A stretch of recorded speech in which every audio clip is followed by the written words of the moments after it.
सत्संग चल रहा है दिल्ली एनसीआर गायत्री परिवार की तरफ से।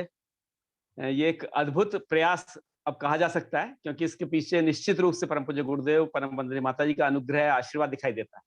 एक सतत प्रयास है और इस प्रयास में आप सभी का सहयोग अद्भुत रूप से मिल रहा है। तो इसलिए आप सभी को साधुवाद। और जैसा कि आपको पता है कि आज का विषय है वैदिक स्तोत्रों मंत्रों के उच्चारण की कला, है ना? द आर्ट ऑफ रिसाइटिंग वैदिक हिम्स या वैदिक मंत्रास। तो आइए विषय का शुभारंभ करें। उससे पहले एक बार वेद मंत्र, देव मंत्र, गायत्री महामंत्र का साथ साथ उच्चारण करें, जिससे हम सबके मन एक जैसे हों, हमारी भावनाएं एक जैसी हों, हम लोग अच्छे उद्देश्य के लिए एक साथ कदम मिलाकर के चल सकें। ओम भूर्भुवः स्वः तत्सवितुर्वरेण्यं भर्गो देवस्य धीमहि धियो यो नः प्रचोदयात्। ॐ अन्धकारतिमिरान्धस्य ज्ञानाञ्जनशलाकया चक्षुरुन्मीलितं येन तस्मै श्रीगुरुवे नमः।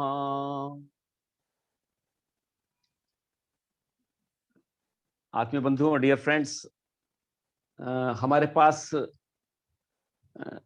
एक अतीत का थोड़ा सा काला समय रहा, जब हम लोग 2000 वर्ष की गुलामी के बीच में से गुजरे और उस प्रयास में हमारे अंदर से बहुत कुछ छूट गया। अन्यथा अतीत की तरफ जब झांक करके देखते हैं तो ऐसा लगता है कि हर चीज, हर प्रक्रिया गर्व करने लायक थी। और गर्व करने वाली चीजों में से संस्कृत भी एक चीज है। संस्कृत भाषा भी हमारे ऋषियों की, हमारे मनीषियों की, हमारे रिसर्चर्स की एक अद्भुत देन हम लोगों को मिली। मैं पढ़ रहा था एक जगह कि जब पाश्चात्य जगत या पूरी दुनिया के लोग, पूर्वज आदि मानव रूप में जी रहे थे, तब हमारे ऋषि लोग पाई की गणना कर रहे थे, पृथ्वी के चक्रों की गणना कर रहे थे, सृष्टि के नियमों की गणना कर रहे थे। और वो सारी की सारी गणना जिस भाषा के माध्यम से हम लोग के बीच में आई, वो सब संस्कृत भाषा ही है। तो मेरा निवेदन यह है कि एक अद्भुत चीज जिसके माध्यम से पता चलता है कि हम लोग कौन थे, हमारे ऋषियों का चिंतन, उनका स्तर किस स्तर का रहा होगा, उनके उनके उनके कार्य किस स्तर के रहेंगे, इस संस्कृत भाषा को देखने से पता चलता है। संस्कृत की जो भाषा की जो विशेषता बोली जाती है, वो उसके व्याकरण की दृष्टि से तो है ही, साथ साथ उसकी ध्वनि की तरह वैसे भी है कि इसमें जैसा बोला जाता है वैसा ही लिखा जाता है, और जैसा लिखा जाता है वैसे ही बोला जाता है। ये एक विशेषता के रूप में माना जाता है। और व्याकरण तो अद्भुत है, इसलिए इसे दुनिया की सबसे वैज्ञानिक भाषा के रूप में प्रतिपादित किया गया है। बोलने वाले कंप्यूटर का जब निर्माण हो रहा है तो उसके लिए सबसे मोस्ट एप्रोप्रिएट लैंग्वेज के रूप में, है बिल्कुल सुटेबल लैंग्वेज के रूप में संस्कृत भाषा को माना जा रहा है। तो निश्चित रूप से भविष्य में संस्कृत का उपयोग कंप्यूटर लैंग्वेज के रूप में होने जा रहा है। ये हम सबके लिए बड़ी खुशी की बात। इसके अतिरिक्त आप देखें कि संस्कृत के अंदर जो थोड़ा सा भी ज्ञान रखते हैं कि संस्कृत के अंदर कोई भी जो एक वाक्य है वो अनुस्वार और विसर्ग के बिना नहीं बनता। अनुसार जैसे आप देखते हैं ना, माँ का उच्चारण, जैसे जैसे गायत्री मंत्र के अंदर वरेण्यम, जो नियम हम जो बोल रहे हैं लास्ट में, ये अनुस्वार हो गया। और विसर्ग का मतलब आप समझते हैं, जो संस्कृत को जानते होंगे, जैसे भूर्भुवः स्वः, जो दो डॉट लगते हैं उसे विसर्ग बोलते हैं। अनुस्वार का जब हम उच्चारण करते हैं तो बिल्कुल जो भ्रामरी प्राणायाम के अंदर जो प्रक्रिया होती है, नाक से सांस छोड़ते समय और मस्तिष्क के अंदर गुंजन होगा, ठीक वैसी प्रक्रिया अनुस्वार का उच्चारण करने में होती है। और वो सारा का सारा लाभ जो भ्रामरी प्राणायाम का होता है, अनुस्वार का उच्चारण करने में भी संस्कृत बोलने वाले को मिलता है। और ठीक विसर्ग के अंदर, भस्त्रिका प्राणायाम के अंदर जो हम श्वास को छोड़ते हैं, तो अह का जो आवाज बाद में कली बोली जाती है, उसके अंदर हम हमारी भी श्वास ऐसे निकलती है। तो भस्त्रिका प्राणायाम के लाभ भी इसके अंदर मिल जाते हैं। और तो समझ सकते हैं कि हम जब संस्कृत का उच्चारण कर रहे होते हैं तो मोटे तौर पर हम एक यौगिक क्रिया कर रहे होते हैं। ये एक बहुत अद्भुत बात है ना? इसके अतिरिक्त संस्कृत की इतनी विशेषताएं, उनकी मैं चर्चा नहीं कर सकता, यहाँ पे बहुत समय की एक मर्यादा है। लेकिन संस्कृत के बारे में बहुत सारी बातों में एक गणना ये भी की गई है कि संस्कृत और संस्कृत से उपजी हुई भाषाएं, जैसे हिंदी, देवनागरी, और यहाँ तक कि हर भाषा के अंदर जो संस्कृत से लिंक्ड रही है, उस भाषा के अंदर जब हम उच्चारण करते हैं तो हमारे राइट और लेफ्ट दोनों मस्तिष्क का एक्टिवेट होते हैं, है ना? दोनों मस्तिष्क का उच्चारण, जबकि इंग्लिश या दूसरी भाषाओं के अंदर ये नहीं देखा जाता है। तो ये बहुत बड़ी बात है। और इसकी वजह से जो ओल्ड एज की जो बहुत सारी प्रॉब्लम्स हैं, जैसे पार्किंसंस है, मेमोरी लॉस है, इन सब से हमने देखा है अपने बुजुर्गों को, जो 80-80 साल के अंदर भी उनकी मेमोरी बिल्कुल शार्प बनी रहती थी। तो ये एक बहुत बड़ा कारण है संस्कृत का उच्चारण करने में, संस्कृत को याद करने में, या उसके शब्दों का, मंत्रों का उच्चारण करने में। पिछले दिनों साइंटिफिक जर्नल, अमेरिकन जर्नल के अंदर एक लेख छपा था। उस लेख का नाम था द संस्कृत इफेक्ट, और उसके शोधकर्ता जेम्स हर्टजेल कहते हैं कि वैदिक मंत्रों या स्त्रोतों को याद करने से हमारा ब्रेन रीजन का साइज बढ़ जाता है, और ये ब्रेन रीजन हमारे कॉग्निटिव फंक्शन से रिलेटेड है, जहां पर हमारी मेमोरीज हैं, जहां हमारे विचार तंत्र है, उसका एक्सपेंशन होता है, उसका विस्तार होता है। तो समझ सकते हैं कि ये कितनी बड़ी बात है। और हमने देखा हमारे बुजुर्ग तक लोग जो थे वो रिगरसली बिल्कुल याद करते थे मंत्रों को, श्लोकों को उच्चारण करते रहते थे। उनके बोलने के अंदर हकलाहट या किस तरह की कोई प्रॉब्लम नहीं हो पाती थी लगातार इसको करने से। एक बड़ी प्यारी सी बात महात्मा गांधी ने एक बात बोली थी कि संस्कृत, उन्होंने कहा कि संस्कृत का रोल बिल्कुल ऐसे ही है जैसे सभी भाषाओं में माँ गंगा की तरह है। संस्कृत का रोल इस तरह से, उन्होंने, यदि गंगा सूख जाए तो जैसे सभी नदियां सूख जाएंगी, ठीक ऐसे ही यदि संस्कृत विलुप्त हो गई, संस्कृत को पोषण नहीं मिला, तो सारी दुनिया की सारी भाषाएं, उनकी भी जो शक्ति है, उनकी जो जीवनी शक्ति है, वो सब नष्ट हो जाएगी। तो उनका, मैं चाहता हूं कि संस्कृत की एलिमेंट्री नॉलेज तो हर एक को, और इस बात को फिर उन्होंने आगे बोला कि मैं इसलिए नहीं चाहता कि मैं भारतीय हूं या मैं हिंदू हूं इसलिए, बल्कि संस्कृत के ज्ञान के, भाषा के अंदर जो ज्ञान छिपा हुआ है, जो विज्ञान छिपा है, और जो अद्भुत विज्ञान छिपा हुआ है, वो सब तक पहुंच सके। इसलिए मैं चाहता हूं कि इस भाषा को जिंदा रखा जा सके। अब प्रश्न ये आता है कि इतनी बड़ी सारी विशेषताएं, मैंने तो बहुत छोटी सी आपको संख्या बात चर्चा कर रहा हूं, हमारे जो मेन स्पीकर है वो आपसे बात करेंगे, सीखे कहां से? बड़ा संकोच होता है। और संस्कृत को जहां तक आज की भाषा में जो पढ़े लिखे लोग हैं, हमारे बच्चे हैं, आधुनिक पीढ़ी के लोग हैं, वो तो समझते हैं कि खाली ये कर्मकांड की भाषा बता रहा कहीं, है ना? जीने मरने में, शादी ब्याह के अंदर जो बोलते हैं, वो पंडित जी आके बोलते हैं, कैसा बोल करके चले जाते हैं, उसके प्रति भी भाव नहीं रहता। लेकिन आज हमारे बीच में जो विषय का प्रतिपादन करने के लिए आए हैं कि द आर्ट ऑफ रिसाइटिंग वैदिक हिम्स या मंत्रास, वो इस विषय को रखेंगे कि हम कैसे सीखें। हर कोई सीख सकता है ना? ये हमारे इस देश की कभी बोलचाल की भाषा रही थी। तो इसमें जरूरी नहीं है कि वो जो संस्कृत विद्यालय में पढ़ने वाला ये बोलता था, एक लखड़ारा, एक खेत में काम करने वाला कृषक भी, जो जो स्कूल नहीं गया होता था, वो भी इस भाषा को बोलता था। तो निश्चित रूप से आज हमारे बीच में सौभाग्य की बात है कि डॉक्टर आशुतोष शांडिल्य हैं, जो रिसर्च साइंटिस्ट हैं और जॉर्जिया स्टेट यूनिवर्सिटी के अंदर केमिस्ट्री डिपार्टमेंट के अंदर प्रोफेसर हैं, साइंटिस्ट हैं, और उन्होंने बहुत सारी शोध प्रबंध किए हैं। उन्होंने अपनी आईआईटी दिल्ली से पीएचडी करी थी, और इसके बाद वो अटलांटा यूएसए में चले गए थे और निरंतर वहीं पे हैं। और उनके बहुत सारे पेपर्स, 30 से ज्यादा पेपर्स छप चुके हैं, 2 बुक्स छप चुकी हैं, anti cancerous properties of ashwagandha, anti malarious properties of ashwagandha, फिर उनके वो छप चुके हैं। उन्होंने कई सारे मॉलिक्यूल्स को डिफाइन भी किया और पेटेंट भी कराया। इसके अलावा उनके सेवरल्स, मतलब वो इंटरनेशनल प्लेटफॉर्म पे कॉन्फ्रेंसेस के अंदर बोल चुके हैं, बिल्कुल आम बात है। एक बहुत बड़ी शख्सियत, और एक बड़ी प्यारी सी शख्सियत, मैं इसलिए कहूंगा कि वो निरंतर हमारे साथ जुड़े हुए हैं, है ना, हमारे बीच में है। उनका इसके अतिरिक्त वो साइंस के विद्यार्थी तो हैं ही, साइंस पे तो उनका विषय है ही, कंप्यूटेशनल बायोलॉजी पे काम कर रहे हैं, आरएनए पॉलीमर्स की मॉलिक्यूलर संरचना को समझाने के अंडरस्टैंडिंग लेवल पे काम कर रहे हैं, जिसकी वजह से अभी पिछले दिनों हमें जो कोरोना वायरस को समझने में आसानी हुई थी। तो निरंतर बड़ा काम कर रहा है। लेकिन मजे की बात यह है कि वो संस्कृत के साथ जुड़े हुए हैं, गीता पर उनका बहुत अधिकार है। हमने सुना है उनके पीछे दिन 2 बार उनका यहाँ पे वेबिनार हो चुका है, उनका बड़ा अधिकार है। तो उनसे प्रार्थना करता हूँ कि डॉक्टर आशुतोष हमारे बीच में है, आए और हमें बताएं कि हम कैसे, जो आज के बच्चे हैं, एक कंप्यूटर साइंटिस्ट हैं आप, और आप सीख सकते हैं, तो क्या जो नई पीढ़ी के लोग हैं वो भी सीख सकते हैं, और कैसे सरल तरीके से हम लोग सीख सकते हैं और इसका फायदा उठा सकते हैं। तो आइए, मैं आमंत्रित कर रहा हूँ डॉक्टर आशुतोष शांडिल्य हमारे बीच में आए और हमारा मार्गदर्शन करें। डॉक्टर आशुतोष। ये तो आपका अनुग्रह है और आप लोग की गुरु सत्ता की कृपा है कि मुझे यहाँ बोलने का कुछ अवसर दिया है। जो रही बात संस्कृत सीखने की और इसकी, तो ऐसा है कि मेरी बेटी 8 साल की है, आपको मैं उससे ही सुनाऊंगा कि वो देखिए किस तरह से धारा प्रवाह बोलती है। मतलब सिर्फ श्लोक और वो ही नहीं, वो मतलब बातों बातों में भी वो संस्कृत को ले आती है। तो ऐसा क्यों है? क्योंकि संस्कृत जो है ना, ये मातृभाषा के साथ साथ जो है वो बहुत ही वैज्ञानिक भाषा है। वैज्ञानिक इस तरीके से मैं समझाऊं कि दरअसल जितने भी भाषा वैज्ञानिक या भाषाविद हैं, उनकी लिपि, जो हमारा जो लैंग्वेज डेवलप हुआ ना, वो सबसे पहले कैसा हुआ? अक्षरात्मक सिंबल्स बने, जो सिंबल से वो एक दूसरे को कम्युनिकेट करते थे।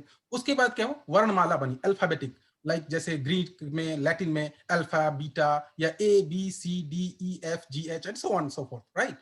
तो हुआ क्या, मेरी आवाज आ रही सब लोगों को? जी जी, बहुत अच्छा है जी। तो जिसको कहते हैं कि अक्षरात्मक के साथ या प्रतीकात्मक के बाद क्या हुआ, हम लोग वर्णात्मक भाषा में गए।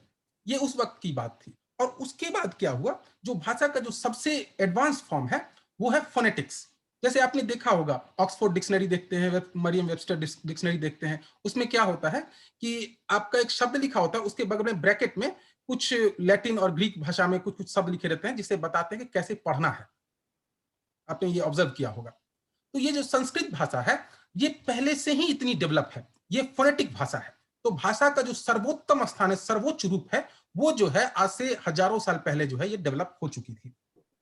तो इसलिए जो ये देवनागरी लिपि है, किसी भी लिपि की तुलना में अधिक वैज्ञानिक एवं व्यवस्थित लिपि है। आप देखिए A B C D E F G H, यहाँ पर कॉन्सोनेंट भी साथ में है, यहाँ पर आपके वो क्या कहते हैं उसको, वॉवल्स। वॉवेल्स भी साथ में है, ए ई आई ओ यू बीच बीच में मिला हुआ है। जबकि अगर हम अपनी लिपि देखें तो उसमें क्या है कि मैं स्क्रीन शेयर कर रहा हूं, आप लोग को शायद दिख रहा हो।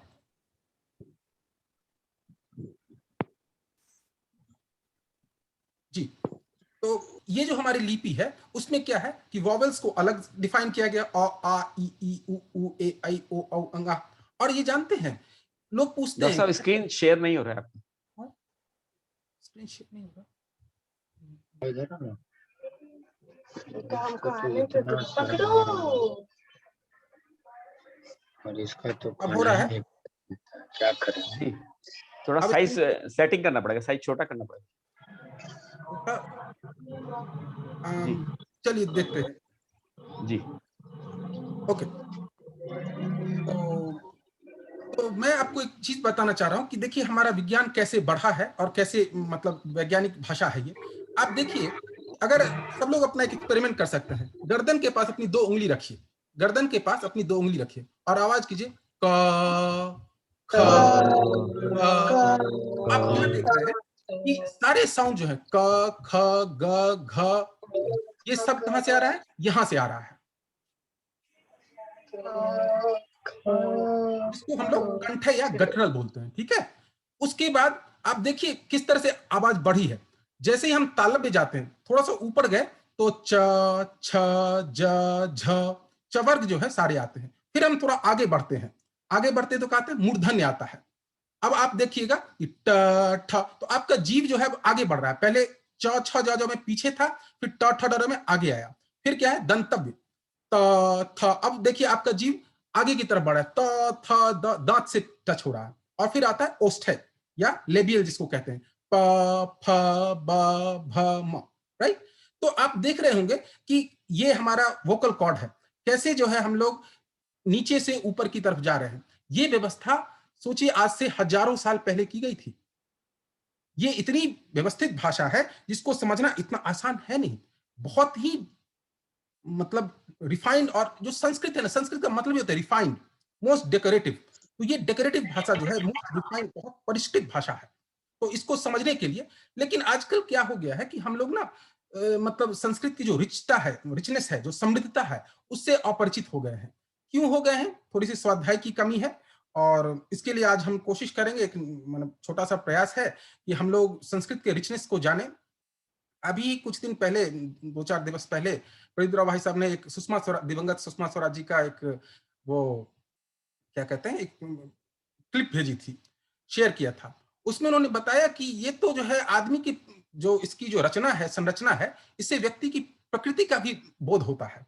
जैसे आप देखिए कि जब राम रावण का युद्ध हो रहा था, तो राम जी ने क्या कहा, राम जी ने शिव जी की आराधना करी और उन्हें कहा, नमामि शमीशान निर्वाण रूपम विभुम व्यापकम ब्रह्म वेद स्वरूपम निजं निर्गुणं निर्विकल्पं निरीहं चिदाकाशमाकाशवासं भजेहम। और उसी समय रावण ने भी शिव जी को प्रसन्न करने के लिए एक संरचना करी। रावण बहुत प्रकांड विद्वान भी हुआ करता था। उसने क्या कहा, जटाटवी गलत जल प्रवाह पावित स्थले गले लंब लंबिताम भुजंग तुंग मालिकाम डमट डमट डमट डमन्निनाद वड्डमरवयं चकार चंड तांडवम तनोतु हसिवा शिवम धराधरिंद्र नंदिनी विलास बंधु नहीं जटाकटाह संभ्रम ब्रह्मण्यलिंप निर्झरी विलोलवी चवल्लरी विराजमान मूर्धनि धगत धगत धगत जल ललाट पट्ट पावके किशोर चंद्रशेखरे रति प्रतिक्षणंगमा धराधरिंद्र नंदिनी विलास बंधु बंधुर स्फुरद दिगंत संतति प्रमोदमान मानसे कृपा कटाक्ष धोरणी निरुद्ध दुर्धरापदी क्वचित दिगंबरे मनो विनोदमित वस्तुनि। तो मैं अब पूरे उस पर नहीं जा रहा। तो आप मतलब इसमें ना आप देख कर भी बता सकते हैं कि किसी भी बच्चे से भी आप पूछें या कुछ कहें तो वो भी अगर राम और रावण की प्रकृति से वो परिचित है तो वो कह देगा कि अच्छा ये जो जटाटवी गलत जल जयत भुजंग मत्सद विनिर्गमत क्रमस क्रमत कराल भाल अब्जवाट, ये रावण की रचना होगी। और नमामि शमीशान निर्वाण रूपम विभुम व्यापकम ब्रह्म वेद स्वरूपम, ये जो है राम जी की रचना होगी। इसमें विनय और विनीतता और सरलता झलकती है। तो इस तरह की जो है बहुत सारी चर्चाएं हैं, मतलब इससे आप जो है प्रकृति का भी अनुभव कर सकते हैं। लेकिन आज जो हम लोग विशेष चर्चा करने जा रहे हैं वो करने जा रहे हैं जो हमारा आदि ग्रंथ है, महाकाव्य है, जो मानव जाति का ही मतलब संस्कृत का पहला ग्रंथ है और संस्कृत का पहला श्लोक, या संस्कृत ही क्यों कहे, मानव जाति का पहला श्लोक, उस पर हम लोग चर्चा करते हैं। वो क्या है, मा निषाद प्रतिष्ठां त्वा मगमः शाश्वती समा यत्क्रौंच मिथुनादेकं अवधि काम मोहितम। बड़ी विलक्षण ये श्लोक है। ये विलक्षण क्यों है? क्योंकि ये मानव जाति का पहला श्लोक है। आज ना आपको बहुत आसान लगता होगा, अरे ये श्लोक है तो क्या, कौन सी बड़ी बात है, हमारे पास बहुत सारे गाने हैं, वो रैप है, पॉप है, म्यूजिक है, बहुत सारी चीजें हैं। क्या हो रहा है, तो हम ना इस बात को नहीं समझ पा रहे हैं कि उस वक्त गायन कितना मुश्किल था, किसी चीज का इस तरह का लेखन कितना मुश्किल था। क्यों मुश्किल था? क्योंकि ऐसा है कि देखिए उस टाइम में कोई भी गाना नहीं था, कुछ नहीं था, सिर्फ वेद में जो है कुछ छंद, वेद में छंद थे और ये था। तो हम लोग समझ नहीं पाए कि इस बात की, इसमें देखिए इस श्लोक की क्या खासियत है। ये सबसे पहले ये गायन के रूप में है, मां निषाद प्रतिष्ठाम तो मगमः शाश्वती समा यत् क्रौंच मिथुनादेकं अवधि काम मोहितम। ये क्या है, ये लिरिकल है, ये गायन में है। इसमें क्या है, 4 पद हैं और हर चार पद में 8 अक्षर हैं। ये अनुष्टुप छंद के रूप में लिखा गया है। हम लोग छंद पर विशेष चर्चा आगे करेंगे। तो इसमें क्या है, 8 अक्षर हैं प्रत्येक पद में, और ये गायन के रूप में बहुत आसान हो जाता है। लेकिन इसके साथ ये बहुत स्पेशल है। स्पेशल क्यों है कि जैसा मैंने चर्चा किया कि उस टाइम में किसी भी तरह का कोई भी लेखन गायन वेदों के अलावा और उपनिषदों के अलावा कुछ भी उपलब्ध नहीं था। और ये जो श्लोक है ये मतलब बहुत ज्यादा सेलिब्रेटेड है। सेलिब्रेटेड मतलब कि बहुत ज्यादा चर्चा में रहता है। तो मैं थोड़ी सी आंग्ल भाषा में जाता हूं कि this is a very celebrated shloka of Sanskrit literature, और कंट्रोवर्शियल भी है। कंट्रोवर्शियल क्यों है? क्योंकि इसके जो अर्थ है उसको समझना थोड़ा मुश्किल है। क्यों मुश्किल है? देखिए अगर हम सीधा शाब्दिक अर्थ देखें तो शाब्दिक अर्थ क्या कहता है कि मां निषाद ए बहेलिये, जो मां निषाद प्रतिष्ठा त्वम मगमः शाश्वती समा यत् क्रौंच मिथुनाक देवम अवधि काम मोहितम, कि हे बहेलिये तुमने जो ये जो 2 क्रौंच जो काम मिलन में मिथुन कर रहे थे उसका तुमने वध कर दिया, और जाओ तुम्हें कभी भी प्रतिष्ठा ना मिले। लेकिन सोचने वाली बात यह है, मतलब मैं इसलिए शब्दार्थ भी सबको लिख दिया हूं ताकि लोग देख सकें और समझ सकें। तो ये जो है, आपको क्या लगता है कि ये जो महाकवि आदि कवि श्री वाल्मीकि जो थे, क्या वो उन्होंने पहला श्लोक क्या श्राप देकर लिखा होगा? क्या ये श्राप देकर लिखा होगा? मुझे नहीं लगता। कोई भी महाग्रंथ होता है, अगर आप श्री रामचरितमानस से लीजिए, गोस्वामी तुलसीदास ने पहला दोहा क्या लिखा, मंगल भवन अमंगल हारी द्रवहु सो दशरथ अजीर बिहारी। उसके बाद और दोहों का निर्माण हुआ कि वर्णानाम अर्थ संघानाम and so on so forth. But जो पहला श्लोक होता है वो मंगलाचरण होता है, और कोई भी श्राप जो है वो आपको गायन की पद में नहीं होगा। तो इसका एक विशेष अर्थ है। अब आप संस्कृत की समृद्धि देखिए, आपको मैं शब्दार्थ दे रहा हूं कि यहां क्या कह रहा है, मां निषाद प्रतिष्ठाम तम अगमः शाश्वती समा यत् क्रौंच मथिनाक देव अवधि काम मोहितम। ये बहेलिये तुमने जो इन प्रेम करते हुए क्रौंच को जो है, क्रौंच जो है वो क्या कहलाता है आपका मतलब क्रेन जो है वो जो कर रहे थे और जो काम में मोहित थे और उसको तुमने हत्या कर दी, अवधि मतलब वध कर दिया, तो तुम्हें जो कभी भी प्रतिष्ठा ना मिले। तो ये जो चीजें है ना, इसको समझना होगा। अब आप संस्कृत की विलक्षणता देखिए।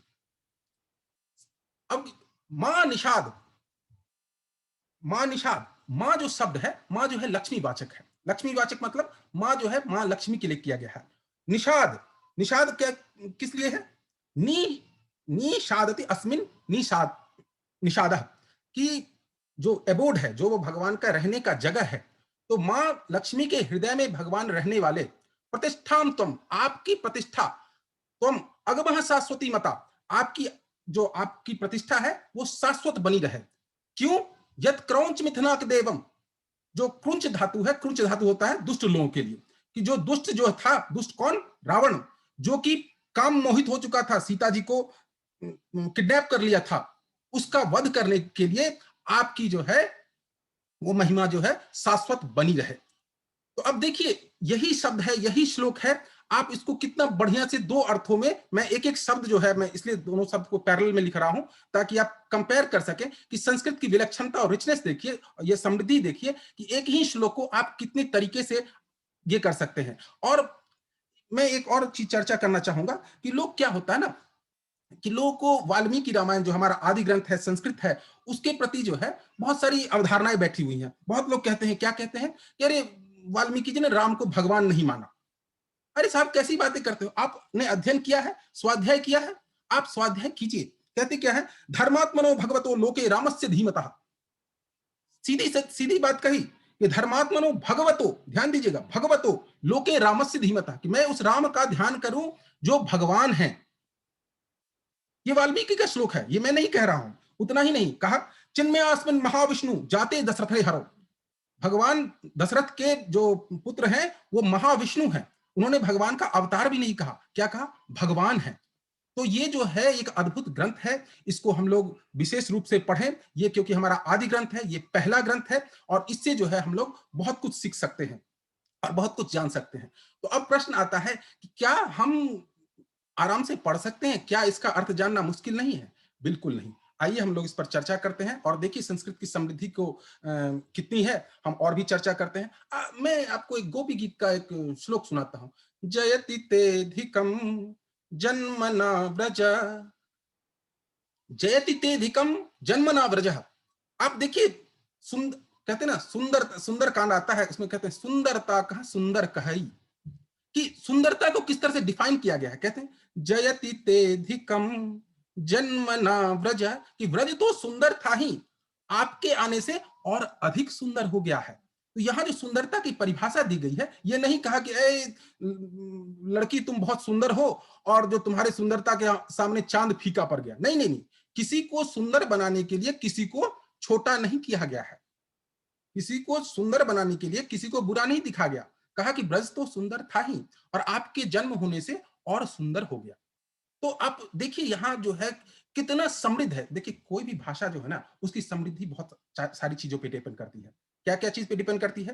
पहला कि उसमें शब्दकोश कितने हैं, उसका शब्द भंडार कितना बड़ा है। दूसरा कि उसमें कितने ग्रंथ लिखे गए हैं। और तीसरा, आप कितने भाव जनरेट कर सकते हैं। तो इस तरीके से आप बहुत सारे भाव जो है जनरेट कर सकते हैं। देखिए मैं आपको एक चर्चा करता हूं, जैसे एक सिंपल सा एग्जांपल देता हूं, तो पहले आप वाल्मीकि रामायण से समझ पाए होंगे कि देखिए, आप जानते हैं संस्कृत के लिए जल के लिए शब्द है जल, उसमें द लगा दिया, जलद मतलब बादल हो गया। उसमें जौ लगा दिया कि जहां से जन्म हुआ है, जलज जो जल में पैदा होता है, या जैसे कमल। धी लगा दिया, धी मतलब कि मतलब जो कि फील्ड हो, जलधि। तो वैसे क्या हो गया आपका? ओशन हो गया, समुद्र हो गया। तो अगर जल के 200 पर्यायवाची शब्द आप जानते हैं, हम लोग बचपन में 5-10 पर्यायवाची शब्द पढ़ते थे, तो उसी के साथ आपको क्या मिल गया? 200 शब्द बादल के लिए मिल गए, 200 शब्द कमल के लिए मिल गए, 200 शब्द आपको समुद्र के लिए मिल गए। तो आप देखिए कि इसका शब्द भंडार, शब्दकोश कितना बड़ा है। आप कितनी भावनाएं लिख सकते हैं, बहुत सारी चीजें हैं। मैं एक और विलक्षणता दिखाता हूं कि एक श्लोक आता है, तम भूषिता मुक्ति मुदार हासम वंदे यतो भव्य भवम। कि हे राम, मैं आपकी आराधना करता हूं, जो आपकी जो हंसी है वो कमाल की है, आपका अवतार जो है वो बहुत ही विशाल है और आपकी कृपा बनी रहे। ये श्लोक है। अब इसी को अगर हम उल्टे रूप में पढ़े, जरा सा पीछे की तरफ से देखिएगा। श्री यादवम भव्य भतो यदेवं संहार दा मुक्ति मुता सुभूतम। दरअसल मैं इस श्लोक को थोड़ा सा गलत जगह पर लिख दिया, लेकिन मैं आपको और एग्जांपल देता हूं कि मतलब मैं बस ये बताना चाह रहा हूं। कहते क्या है, वंदे हम देवम तंग श्रीतरंग रंतारंग कालंग भाषा यह रामो रामाधिरायागो लीला मारोधे वासे। अब देखिए इसको मैं उल्टा करता हूं कि सेवाधेयो रामलीला गोपाराधि मारा मोरा यस्या भालंकारंग तारंग तंग श्रीतम वंदे हम तम। तो आप देखिए कि अगर आगे पीछे दोनों तरफ से भी लिख रहे हैं तो आपको एक विशेष अर्थ मिलता है। ऐसे बहुत सारे प्रमाण हैं, बहुत सारे श्लोक हैं, लेकिन मैं उस पर विशेष नहीं जाना चाहूंगा। बस मैं आपको ये बताना चाह रहा हूं कि संस्कृत की समृद्धता कितनी है। आप इस बातों से अंदाजा लगा सकते हैं कि कितने बड़े बड़े विद्वान जो हैं, उतना ही नहीं, उतना ही नहीं। अगर आप देखें, मैं आपको एक सिंपल सा एग्जांपल दूं कि गणित में जो है, संस्कृत में जो है, गणित का विशेष ही महत्व है। कहा गया है कि देखिए, आर्यभट्ट ने आज से करीबन माने 2000 साल पहले जो है संस्कृत के लिए पाई के लिए वैल्यू किया। पहला प्रश्न ये आता है कि संस्कृत में पाई वर्ग की जरूरत क्या पड़ती थी? होता क्या था कि वेद जो है ना कर्मकांड के लिए है। तो कर्मकांड के लिए है तो उसमें क्या है, आपको विशेष रूप से एक विशेष बर्तन चाहिए कि भाई चौकोर चाहिए हवन करने के लिए, सर्कुलर चाहिए आपको जल रखने के लिए, फिर त्रिकोणात्मक चाहिए। तो उसके लिए जो सर्कुलर चीजों की जो कैलकुलेशन करनी होती थी, उसके लिए पाई की बहुत ज्यादा जरूरत होती थी। तो आपको एक मैं श्लोक देता हूं, देखिए कि चतुराधिकम शतम षष्टम शतमष्ट गुणम द्वाषष्टि तथा सहस्राणाम अद्वैत विषकंभो आसन्नो वृत्ति परिणाह। आसन्नो, आसन्नो कहा, आसन्नो मतलब अप्रोक्सीमेट वैल्यू है, अप्रोक्सीमेट वैल्यू है। अप्रोक्सीमेट वैल्यू कितनी है? चतुराधिकम शतम, 4 को 100 में जोड़ दीजिए और फिर अष्ट गुणम 8 से गुना कर दीजिए और फिर क्या कहा, द्वाषष्टि मतलब 60 में 2 जोड़ दीजिए, द्वाषष्टि तथा 62,000 और सहस्राणाम 62 को 1000 से गुना कर दीजिए। ठीक है, तो आप देखिए कि क्या हो जाएगा आपका 400 इंटू 8, 100 प्लस 400 इंटू 8 प्लस 62,000 यानी 62,832। नंबर लिखने का भी तरीका देखिए, ये सब बातें बहुत पहले लिखी थी। ठीक है, और फिर क्या कहा, अयतद्वय विषकंभा, विषकंभा मींस आपका पेरीमीटर मतलब सरकमफेरेंस, सॉरी डायामीटर। ठीक है, और फिर कहा वृत्त परिणाह, ये जो है आपका सरकमफेरेंस और जो डायामीटर का जो आपका रेशो है वो क्या है आपका 62,832 बटे 20,000, दैट इज करीबन 4 अक्षर 4 डेसिमल डिजिट तक जो है वो वैल्यू दे दिया। और तो भी उन्होंने कहा, वो श्योर थे, वो श्योर थे कि ये पाई की वैल्यू नहीं है। आसन्नो वृत्त परिणाह, ये अप्रोक्सीमेट वैल्यू है। आप वेद के अथर्ववेद के परिशिष्ट में जाएंगे तो सुल सूत्र है। सुल सूत्र जो है, मैं आपको बताऊं कि माधवाचार्य ने आपको जानकर बड़ी खुशी होगी कि आप लोगों ने कैलकुलस पढ़ा होगा। कैलकुलस में क्या कहते हैं, लिबनिज सीरीज होगी जो इनफाइनाइट सीरीज कहलाती है, Leibniz series, Gregory Leibniz series और टेलर सीरीज, उसका नाम अब रखा गया है माधव लिबनिज सीरीज। क्यों? क्योंकि माधवाचार्य जी ने श्लोकों के माध्यम से पाई की वैल्यू और जो इनफाइनाइट सीरीज है वो लिबनिज से 200 साल पहले करी थी। ठीक है, आप लोग पाइथागोरस थ्योरम पढ़ते हैं। पाइथागोरस थ्योरम क्या है? पाइथागोरस थ्योरम का भी मैं एक एग्जांपल देता हूं। आयाम मायाम गुणम विस्तारम विस्तरण तु समस्य वर्गमूलम यत्करणम तद विदो विदो। कहा क्या कि आयाम को आयाम से गुना कीजिए, माने लेंथ को लेंथ से गुना कीजिए। ठीक है, और फिर क्या आएगा, उसका वर्गमूल कीजिए तो आपको क्या आ जाएगा, कर्ण आ जाएगा, मतलब हाइपोटेन्यूज आ जाएगा अगर आप लेंथ और ब्रेथ को वर्ग करते हैं। तो ये बात जो है ये बहुत पहले जो है सुल सूत्र में दी गई थी। और ये सुल सूत्र कब लिखा गया होगा? हजारों साल पहले वेदों का परिशिष्ट में ये चीज लिखी गई है। इस तरह के बहुत सारे मतलब जो है हमारे पास श्लोक उपलब्ध हैं, लेकिन अभी हम विषय से विषयांतर इसलिए नहीं होना चाहते क्योंकि आज की जो हमारी परिचर्चा है कि हम संस्कृत सीखे कैसे, ये जो 2 स्लाइड हमने चर्चा करी ये सिर्फ इसलिए थी कि हम संस्कृत की विलक्षणता को जान पाए। ठीक है, तो आइए आज हम लोग थोड़ा सा कोशिश करेंगे कि कुछ संस्कृत के श्लोकों को सीखें, खासकर वैदिक चैंटिंग को। देखिए वैदिक चैंटिंग में क्या है, आपकी 3 तरह के स्वर होते हैं। एक कहलाता है उदात्त जो ऊपर की तरफ होता है, दूसरा होता है स्वरित जो मिडिल टोन है, जो कि नॉर्मल टोन कहते हैं जिसको, जिस भाषा में जिस तरह से हम लोग बोलते हैं, और तीसरा है अनुदात्त। अनुदात्त क्या कहलाता है?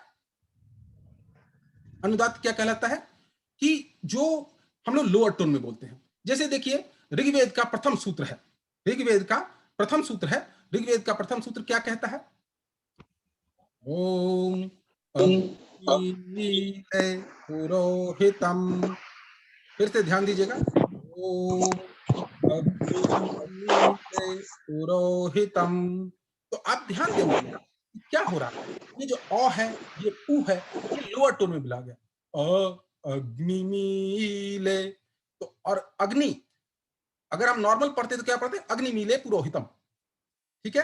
तो अग्निमीले पुरोहितम, इससे अर्थ जो वो वाइब्रेशंस है वो जनरेट नहीं होती। तो ये जो लोअर टोन है जिसको हम लोग जो अनुदात्त कहते हैं, देखिएगा ध्यान दीजिएगा फिर से मैं जब पढ़ रहा हूं, ओम अग्निमीले पुरोहितम। तो आप इस तरह से डिफरेंशिएट कर सकते हैं कि एक ही जो कुछ अक्षर हैं उसमें लोअर टोन भी है, मिडिल टोन भी है और रेज टोन भी है, जिसको हायर टोन बोलते हैं, ठीक है। तो मैं आप सबसे आग्रह करूंगा कि आप लोग भी अपने आप को अनम्यूट कर सकते हैं और कोशिश करें मेरे साथ पढ़ने की। ऋग्वेद का पहला श्लोक है, जरा परमिशन दे दीजिएगा कि लोग जो है अपने आप को अनम्यूट कर सकें, या नहीं तो मेरे साथ पढ़िए, सुनिए। ओम अग्निमीले पुरोहितम। अब देखिए जरा से ध्यान दीजिएगा, मैंने मेरी बात पहले सुनिए, मेरी बात सुनिएगा। ओम अग्निमीले पुरोहितम। अब मैंने यहाँ पुरोहितम नहीं बोला, पुरोहितम नहीं बोला, मैंने क्या बोला? पुरोहितम। अब ऐसा क्यों बोला? इसके लिए भी रूल्स हैं, जानते हैं। अभी जो ये प्रदीप राव भाई साहब ने चर्चा करी कि जो ये संस्कृत है वो जो आजकल बोलने वाले कंप्यूटर है उसके लिए यूज होने वाला है। ऐसा क्यों होने वाला है? ऐसा क्या है इसमें विशेष कि ऐसा यूज होने वाला है? पहला तो इसकी फोनेटिक बहुत अच्छी है। दूसरी बात, जो पाणिनि ने जो अष्टाध्यायी लिखी, जो व्याकरण लिखा, वो इतना ज्यादा कॉम्प्रिहेंसिव है, इतने ज्यादा रूल्स हैं, और मतलब कोई एक्सेप्शंस नहीं है, कोई एक्सेप्शन है। तो इसलिए जो है आप इसको आराम से इसको आप कोडिफाई कर सकते हैं। दरअसल उन्होंने कोडिफाई जो है आज से हजारों साल पहले करी थी पाणिनि ने। तो हम लोग इसको फिर से पढ़ेंगे। ओम अग्निमीले पुरोहितं यज्ञस्य देवमृत्युजमं होतारं रत्नधातमम् अग्निः पूर्वे भिररिषिभिरेड्यो नूतनैरुता सदेवाम एह वक्षति। तो आपने ध्यान दिया होगा कि इसमें बहुत सारे उतार और चढ़ाव है, और ये चीज बहुत पहले रिसर्च करी गई कि इसमें क्या होता है कि इससे एक खास तरह की फ्रीक्वेंसी जनरेट होती है जो कि आपके दिमाग के साथ काम करती है। तो मैं आशा करता हूं कि आप लोग भी इसको पढ़ पाएंगे। तो आइए हम लोग इस बार एक बार फिर से कोशिश करते हैं कि कुछ और रूल्स को जानते हैं। तो अभी तक हमने क्या सीखा कि वेदों में 3 तरह के स्वर होते हैं। एक क्या है? उदात्त, एक स्वरित और एक अनुदात्त। उदात्त क्या है? Raised voice. अनुदात्त मतलब नॉट रेज्ड, मतलब लोअर रेज्ड, और स्वरित जो कि स्वर की तरह ही है। तो कुछ नियम और भी जानने होंगे कि विसर्ग के नियम क्या है और अनुस्वार के नियम क्या है, खासकर वैदिक संस्कृत के लिए। ये नॉर्मल संस्कृत के लिए नहीं है, वैदिक संस्कृत के लिए हम लोग कैसे इसको करेंगे। तो सबसे पहले हम लोग थोड़ा सा संधि के बारे में सीखें। मैं ज्यादा व्याकरण में नहीं जाना चाहूंगा, तो आइए हम लोग थोड़ा विसर्ग सीखते हैं। देखिए पहला है कि अगर विसर्ग के बाद श आए, श तीनों स और स, तो क्या होता है? अगर विसर्ग के बाद श, स और स आए तो वो शब्द जो है वो श ही बन जाता है। जैसे ओम शांति शांति शांति है। तो देखिए कि मैंने इसको ऐसा नहीं बोला ओम शांति शांति शांति है। अगर विसर्ग के बाद श आता है तो आप उसको श बना देंगे, जैसे ओम शांति शांति शांति है। उसी प्रकार से अगर विसर्ग के बाद प और फ आता है तो क्या होता है? थोड़ा सा फ का उच्चारण होता है, जैसे धियो यो न प्रचोदयात, धियो यो न मैं थोड़ा सा भी जोर दे रहा हूं, इतना ज्यादा जोर नहीं देना है समझाने के टर्म्स में, कि धियो यो न प्रचोदयात। तो विसर्ग के दो नियम हैं। अनुस्वार थोड़ा सा डिफिकल्ट नहीं है, मतलब समझना होगा। मैं सारे वैदिक सूत्रों को ही आपको इसके साथ दे रहा हूं। अनुस्वार के बारे में जानते हैं। तो अनुस्वार के बाद कवर्ग आया, तो आपने पढ़ा था कि क ख ग घ अंग, तो यहां पर क्या होगा? कविं कवीनाम। तो आपने देखा कि विसर्ग था और विसर्ग के बाद क्या आया? क आया। तो क आया तो हम ऐसा नहीं करेंगे कविम कवीनाम, कविं कवीनाम। तो आपका जो जो अनुस्वार का उच्चारण होगा वो क वर्ग से गटरल ही होगा, जो कि हम लोग पहले बता चुके हैं। ये जो सारे गटरल साउंड्स हैं वही आएंगे।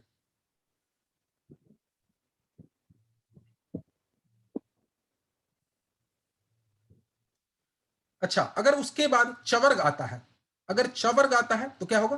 शंचा में। तो अब देखिए, अब जो आपका वो साउंड आएगा वो तालव्य पर जाएगा, शंचा में। अगर तवर्ग आता है तो क्या होगा? वो जो अनुस्वार है वो नौ बन जाएगा, जो तवर्ग का लास्ट वर्ड है, सन्नो मित्र। अब वो संगनो नहीं कहेंगे या समनो नहीं कहेंगे, सन्नो मित्र। अगर इसी प्रकार से हमारा पवर्ग आता है तो कहते हैं, जैसे व के अनुस्वार के बाद क्या है? ब आया है, तो शिवम बभूव। तो अनुस्वार जो है वो म बन गया, शिवम बभूव। अगर य और व आता है, अगर तो क्या हो जाएगा? थोड़ा सा नेजल साउंड आएगा, तई यज्ञं, तम यज्ञं नहीं आएगा, तई यज्ञं। तो इसलिए आपने देखा होगा पुराने श्लोक में, जब पिछले में हमने क्या किया था, यहाँ पर ओम अग्निमीले पुरोहितई यज्ञस्य, तो हमने यहां नहीं कहा कि पुरोहितम, लेकिन अगर सिर्फ ये ऐसा लिखा हुआ है पुरोहितम तो ये पुरोहितम हो जाएगा। ओम अग्निमीले पुरोहितम। तो ये ऋग्वेद का पहला श्लोक है, सूक्त है। दरअसल हमें समझना पड़ेगा श्लोक, सूक्त और मंत्र में क्या अंतर है, हम उस पर भी चर्चा करेंगे।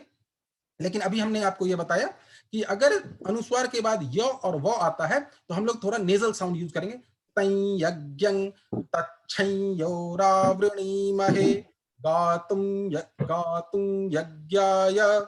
तो आप क्या देख रहे हैं कि तच्छं योरा विरणी में, तो मैंने तच्छम योरा विरणी में महे नहीं बोला। ये जो आपका पुरुष सूक्त का पहला वो आता है कि तच्छं योरा विरणी महे। अच्छा, एक और लास्ट है, वो है अगर अनुस्वार के बाद श स ह र आया तो आप एक खास साउंड वो करते हैं, वो कहता है गुम इदगुम सर्वम। शांति पाठ बहुत लोग करते हैं, उसमें देखा होगा, ओम जो शांति अंतरिक्ष गुम शांति। तो क्या हुआ? अंतरिक्ष पर अनुस्वार जो था उसके बाद क्या है? श आ गया, तो हम लोग गुम साउंड करते हैं। ठीक है, इदगुम सर्वम। ओके। तो और इसी प्रकार से टवर्ग हो गया, जैसे आपने कंठ देखा होगा। इसमें वैदिक सूत्र मुझे मिले नहीं तो मैं उसको जोड़ नहीं पाया, लेकिन आपने कंठ, कंटक, तो क्या हो रहा है? अब जो है आपका मूर्धन्य नौ का आवाज आ रहा है। तो बस अगर इतनी बातें जान लें तो मुझे पूरी तरह से आशा है कि आप लोग जो है सब लोग इसको पढ़ सकते हैं। तो मैं आपको एक आध और एग्जाम्पल देना चाहूंगा। देखिए,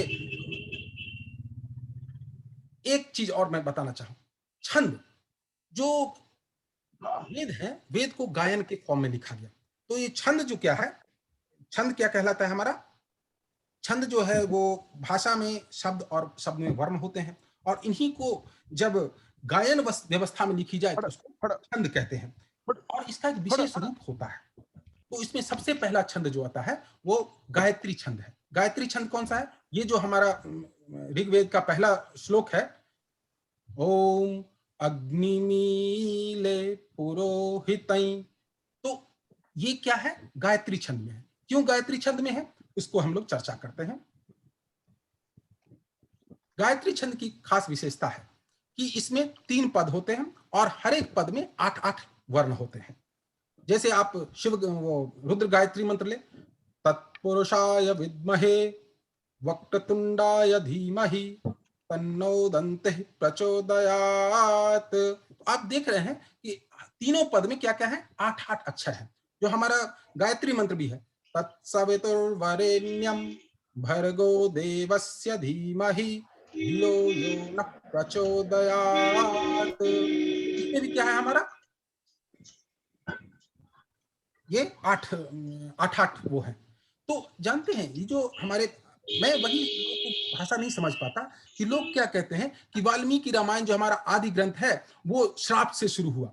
वाल्मीकि जी आदि कवि थे, संस्कृत के महाप्रकांड पंडित थे। जब उन्होंने पहला श्लोक जब उन्होंने कहा मां निषाद प्रतिष्ठां त्वं मगमः शाश्वती मतः शाश्वती तमः यत् क्रौंच मिथुनात् देव, तो क्या हो रहा है? मैंने ये जो दरअसल गायत्री छंद जो है वो अपौरुषेय है। अपौरुषेय मतलब कि वो लोग नहीं लिख सकते। ये ये अलाउड नहीं है कि हम लोग गायत्री छंद में कोई भी रचना करें। क्यों रचना नहीं है? क्योंकि भगवान ने क्या कहा है? गायत्री छंद सामहम। आपने सुना होगा कि वेदानाम साम वेदोस्मि गायत्री छंद सामहम, या इवन हमारे यहाँ भी कहा जाता है गायत्री छंद साम माता। इस सारे छंदों की माता जो है वो गायत्री है। तो गायत्री जो है वो आउट एंड आउट वैदिक छंद है। ठीक है, जो ऋषियों ने देखा। दरअसल आपको समझना होगा ऋषि और मुनि में क्या फर्क है। ऋषि जो होते हैं वो मंत्र दृष्टा होते हैं, और मुनि जो होते हैं मुनि जो है मंत्र का मनन करते हैं। तो जो विश्वामित्र ऋषि थे, वो जो ऋषि थे, जो कोई भी श्लोक लिखा जाता होगा, मैंने जब पिछले दिखाया कि जब भी आप कभी श्लोक वेदों में लिखा होगा तो सबसे पहले क्या लिखा होगा? ऋषिर्मुच्छंदा वैश्वामित्रो। किसने लिखा है? वैश्वामित्र ने। कौन से छंद में है? छंदो गायत्री। और किनकी पूजा हो रही है? देवता अग्नि। आपने बहुत सारे कर्मकांड में देखा होगा कि लिखते हैं, क्या लिखते हैं कि अनुष्टुप छंद। तो हमारे यहाँ जितने भी हैं वो सारे जो लौकिक कर्मकांड में होता है, जो वैदिक नहीं होता, वो जनरली आपका अनुष्टुप छंद में होता है। अनुष्टुप छंद काफी पॉपुलर है, लेकिन अभी हम लोग गायत्री छंद पर बात कर रहे हैं। तो किसी ने भी गायत्री छंद में लिखने की कोशिश नहीं करी, और मुझे नहीं लगता है कि शायद इसका ये अलाउड भी है, और ये जो है सिर्फ वेद और वेदों में ही पाया जाता है। तो गायत्री छंद के बारे में फिर से विशेष जाने। इसमें 24 अक्षर होते हैं और 3 पद होते हैं, और हर पद में 8 अक्षर होते हैं। ये जो है the shortest and most secret of वैदिक मंत्र, जो वो कौन है? वो गायत्री छंद है। ठीक है, कि जिसमें 3 पद और 8 अक्षर होते हैं। जानते हैं वाल्मीकि रामायण में 24,000 श्लोक हैं।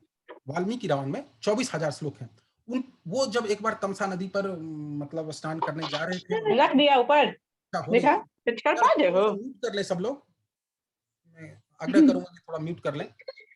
किसी को नहीं, मैं 1 मिनट जरा म्यूट कर देता हूं। देख रही हूँ कि कहाँ चढ़ गए हो तुम जी। तो ये जो गायत्री छंद है वो मैंने जैसा कि अभी निवेदन किया कि ये वाल्मीकि रामायण में 24,000 श्लोक हैं। तो उनकी भी गायत्री छंद में लिखने की बड़ी इच्छा थी, लेकिन क्या हुआ कि वो मतलब वो चूंकि अलाउड नहीं था, तो उन्होंने फिर अनुष्टुप छंद में लिखा। जो आपने देखा, क्या पहला श्लोक क्या है? अनुष्टुप छंद क्या होता है अभी हम लोग थोड़ा उस पर आगे चर्चा करेंगे, लेकिन अभी हम लोग गायत्री छंद की चर्चा करें। तो भगवान जो महर्षि वाल्मीकि हैं, उन्होंने क्या किया, इस जो 24,000 श्लोक है, हर एक 1000 श्लोक पर जो गायत्री मंत्र है कि तत्सवितुर्वरेण्यं भर्गो देवस्य धीमहि धियो यो न प्रचोदयात्, तो हर एक पहले श्लोक से उन्होंने हर 1000वें श्लोक को लिखा। यानी एक ही श्लोक में आपका 1000 श्लोक आ गया। यानी अगर आप गायत्री रामायण पढ़ें, गायत्री रामायण वाल्मीकि रामायण की सबसे बड़ी वो संरचना है, तो उसको जो है मैं आपको कुछ एग्जांपल देता हूं। जो पहला श्लोक है वाल्मीकि रामायण का, पहला श्लोक क्या है कि भगवान वाल्मीकि जो महर्षि वाल्मीकि हैं, महर्षि नारद से चर्चा कर रहे हैं कि तपस्वाध्याय निरतम तपस्वी वाग्विदाम वरम नारदम परिपप्रच्छ वाल्मीकिर्मुनि पुंगवम। तो देखिए पहला जो अक्षर है वो क्या है? तपस्वाध्याय निरतम, तो, और गायत्री मंत्र का पहला अक्षर क्या है? तत्सवितुर्वरेण्यम। भूर्भुवस्व व्याहृतियां है, वो बोला गया है कि हमें कैसे क्या करना है और क्या नहीं करना है, लेकिन हम लोग इस बात को जाने कि पहला अक्षर कौन सा होता है? तत्सवितुर्वरेण्यम। और जो वाल्मीकि रामायण का पहला अक्षर क्या है?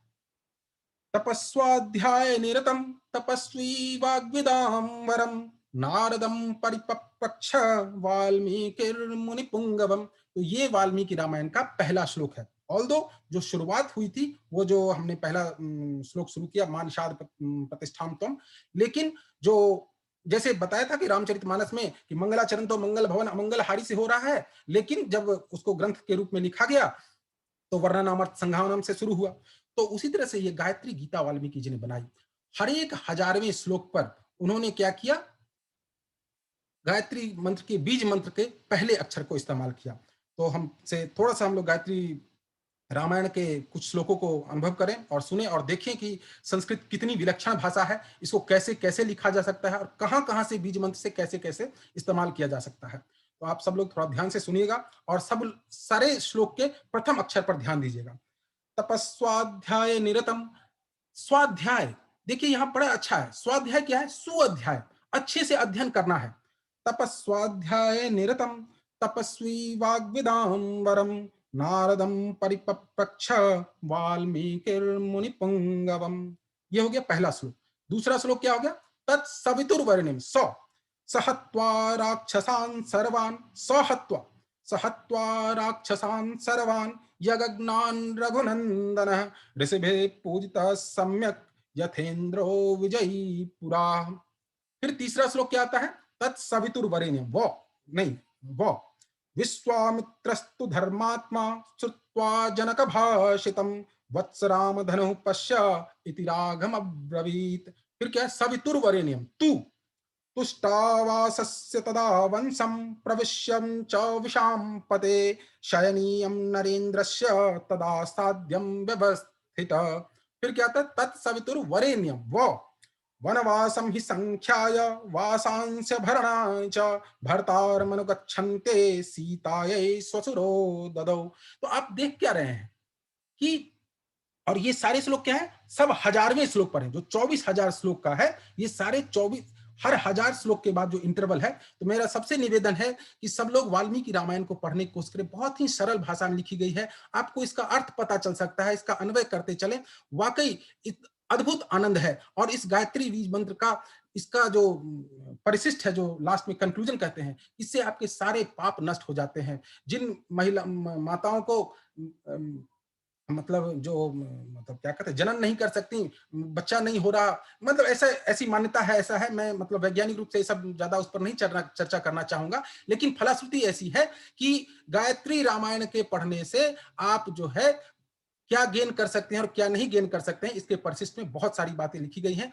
आप सब लोगों से निवेदन है कि गायत्री रामायण को जरूर पढ़ें। और गायत्री छंद जो है वो हमारे गुरुदेव के माध्यम से हम लोगों को इतना आराम से मिला है, तो उसका मनन करें, उसका अध्ययन करें और उसको बार बार पढ़ें।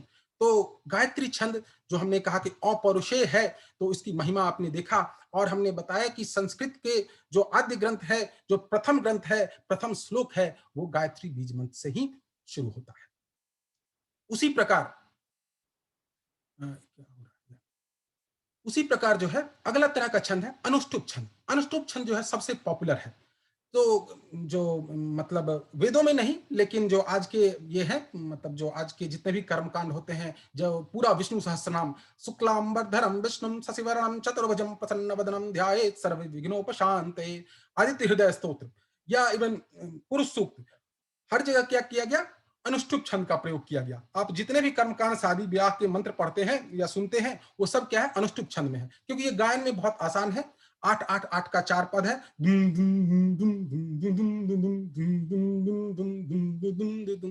तो जानते हैं, ये किसी ने पूछा कि भाई ये संस्कृत की उत्पत्ति कहां से हुई? संस्कृत में माना कि लिपि तो देवनागरी है, पहले ब्राह्मी थी और फिर बहुत सारी लिपियां हैं। संस्कृत की उत्पत्ति कहां से हुई? संस्कृत की उत्पत्ति जो है, भगवान शंकर जब वो अपना जो कॉस्मिक डांस कर रहे थे, तब जो है उनके जो डमरू से जो आवाज आई, तो मेरे पास वो श्लोक भी है, लेकिन फिर हम लोग कभी चर्चा करेंगे। तो वहां से संस्कृत की व्युत्पत्ति हुई है। और जो सारी जो भाषाएं हैं, उसकी जननी कही जाती है संस्कृत। सारी भाषाओं की जननी कही, इवन लैटिन हो या आपका ग्रीक हो, जितने भी इंडो यूरोपियन जो लैंग्वेज है, आप देखिए लाटविया में या हर जगह जो है आपका संस्कृत के मूल शब्द बहुत जगह आपको पाए जाते हैं। तो आइए अनुष्टुप छंद पर कुछ चर्चा करें कि अनुष्टुप छंद जो है ये भी बहुत ज्यादा डेवलप्ड है। इसमें जो है मतलब 8-8-8 तो है ही है, उसके अलावा भी बहुत सारे सूत्र हैं कि इसका छठा जो अक्षर होगा वो आपका दीर्घ होगा, और फिर जो है सातवां जो होगा वो लघु होगा। लेकिन हम उतना ज्यादा व्याकरण पर नहीं जाते। आइए एक अनुष्टुप छंद के एक श्लोक को हम लोग पढ़ें। जैसे अभी हमने जो वही पढ़ा, वाल्मीकि रामायण का पहला ही जो जो शुरू कहते हैं श्लोक कि मान निषाद प्रतिष्ठाम त्वम मगमः शाश्वती मताः। आप देखिएगा 8-8 अक्षर पर 2-2 बार रुक रहे हैं।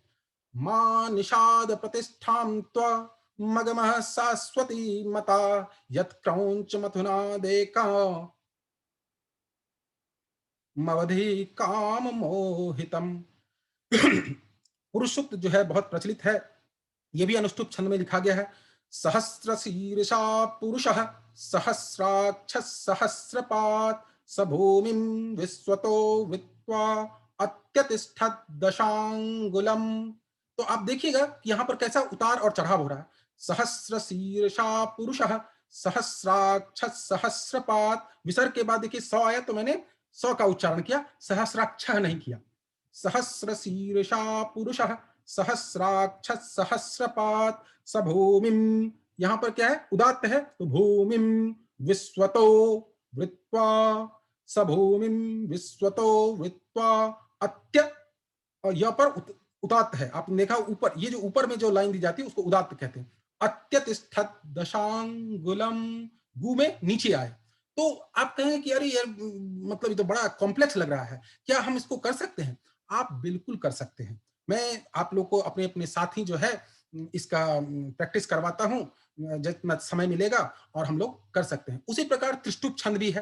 तो सबसे ज्यादा पॉपुलर जो है वेदों में त्रिष्टुप छंद है, जो कि 11-11-11 के अक्षर से बना है। जैसे मेधा देवी जो समाना न आगाद विश्वाची भद्रा समनस्य माना त्वया जुष्टा नुदमाना दुरुक्तान बृहद्वदेम विदते सुवीरा आहा त्वया जुष्टर्रसिर्भवत देवी त्वया जुष्टश्चित्रं विन्दते वसुसानो जो सस्वद्रविनो न मेधे मेधाम इंद्रो दधातु मेधाम देवी सरस्वती मेधाम मे अश्विनाबुभावा धत्ताम पुष्करस्रजा अप्सरासु च या मेधा गंधर्वेषु च यन्मनः दैवीं मेधा सरस्वती सुरभिरजुषता गुस्वाहा। तो आप देख रहे होंगे यहाँ पर उदात्त और अनुदात्त का किस तरह से प्रयोग किया गया है। इसकी बस प्रैक्टिस की जरूरत है, बार बार प्रैक्टिस करेंगे तो जो है आप लोग इसको कर सकते हैं। मैं चाहूंगा कि लोग अपने आप को अनम्यूट करें और कोशिश करें कि मेरे साथ जो है एक आध श्लोक जो है उसको पढ़ें और देखें कि वाकई ये आसान है और ये किया जा सकता है, किसी तरह की मुश्किल नहीं होगी इसको करने में। अच्छा, एक मैं चाहूंगा एक और चीज कि किसी भी मंत्र को पढ़ें या कहीं भी संस्कृत पढ़ें तो थोड़ा अन्वय के साथ पढ़ें। अन्वय के साथ पढ़ेंगे तो आपको इसका विशेष अर्थ मिलेगा, और विशेष अर्थ के साथ साथ ही क्या होगा कि आपको आनंद आने लगेगा और फिर आप समझने लगेंगे। थोड़ी सी शुरू में कोशिश करने की बात है। यहाँ पर तो सब लोग विज्ञ हैं, गायत्री मंत्र के बारे में मैं क्या कहूंगा, लेकिन फिर भी जो लोग उतने ज्यादा नहीं जानते गायत्री मंत्र के विशेष अर्थों को, मैं विशेष अर्थ पर नहीं जाऊंगा, मैं शाब्दिक अर्थ से ही आपको चर्चा करता हूं कि आप जो है कैसे गायत्री मंत्र को समझ सकते हैं। देखिए एक एक चीज जो है कितनी क्लियर है। सबसे पहला क्या आता है शब्द भू, भू मतलब भूतल लोक अर्थ। फिर क्या आता है भुवः मतलब अंतरिक्ष लोक आकाश, और फिर क्या आता है स्व स्वर्ग लोक। तो ये जो व्याहृतियां हैं ये कहता क्या है कि भू भुवः स्व, इसको मतलब हमारी जो चीजें हैं वो नीचे से स्थूल से सूक्ष्म रूप की तरफ जाएं। मैं उम्मीद करता हूं कि आपको स्क्रीन दिख रहा होगा। और अब जो है गायत्री मंत्र में सबसे ज्यादा इंपॉर्टेंट श्लोक क्या है, थोड़ा सा ध्यान दीजिएगा। धीमहि, धीमहि मतलब हम ध्यान करें। किसका ध्यान करें? तत्भर्गः, तत् मतलब वह, भर्गः मतलब कि उस प्रकाश पुंज को, उस तेज को, आप इसको जिस भी अर्थ में लेना चाहें। किस तरह का तत्भर्गः? वरेण्यम भर्गः, सबसे ऊंचे प्रकार का भर्गः, सबसे ऊंची जो है, जो हाईएस्ट फॉर्म ऑफ जो तेज है उस पर ध्यान करें। किसका ध्यान करें? देवस्य, देवता का ध्यान करें। कौन से देवता का ध्यान करें? सवितुः देवस्य, सूर्य सविता देवता, जो प्रकाश पुंज, जो प्रकाश जो सारे पृथ्वी में सब लोगों को जीवन दे रहे हैं, उनका ध्यान करें। और फिर ध्यान करके क्या करें? उनकी तरफ ध्यान लगाएं, हमें प्रेरित करें। प्रचोदयात, लेकिन किसको लगाएं? नः धियः, हमारे मन को लगाएं। धिया मतलब मन, तो हमारे मन को। तो अब देखिए तो गायत्री मंत्र का अर्थ कितना सरल और ये हो जाता है अगर हम शब्द के अन्वय को करें कि धीमहि हम ध्यान करें, तत्भर्गः मतलब उस प्रकाश पुंज को किस तरह का प्रकाश पुंज होगा, वरेण्यम, जो सबसे हाईएस्ट फॉर्म ऑफ प्रकाश पुंज है। फिर किनका पूजन करें, देवस्य का, किन देवता का, सविता देवता का। और क्या करें, प्रचोदयात, हमको प्रेरित करें। किसको प्रेरित करें, नह धिया, हमारे मन को प्रेरित करें। तो मैं जो है ये इसको ये कर रहा हूं, क्या कहते हैं इसको, क्या हो रहा है, स्टॉप शेयर। हाँ, तो मैं सब लोगों से आग्रह करूंगा कि लोग अनम्यूट कर लें और जो है क्या कहता है, मेरे साथ साथ एक आध श्लोक कम से कम पढ़ने की कोशिश करें। तो किसी तरह का श्लोक हो, अगर जो है आपका जो जनरल मंत्र है, जो कर्मकांड के मंत्र है, उसको पढ़ना चाहें तो वो मैं उस पर चर्चा कर सकता हूं। वैसे समय भी हो गया है, तो जैसा आदेश हो। और उसके पश्चात जो है या तो हम लोग जो है किसी वेद मंत्र का कर सकते हैं। तो वेद मंत्र जो है अगर आप लोग चाहें तो मैं ऋग्वेद का जो प्रथम श्लोक है मैं उसको ही आप लोग को साथ प्रैक्टिस करवाता हूं। आप लोग अगर करना चाहें तो देखिए, मैं शेयर कर रहा हूं फिर से स्क्रीन।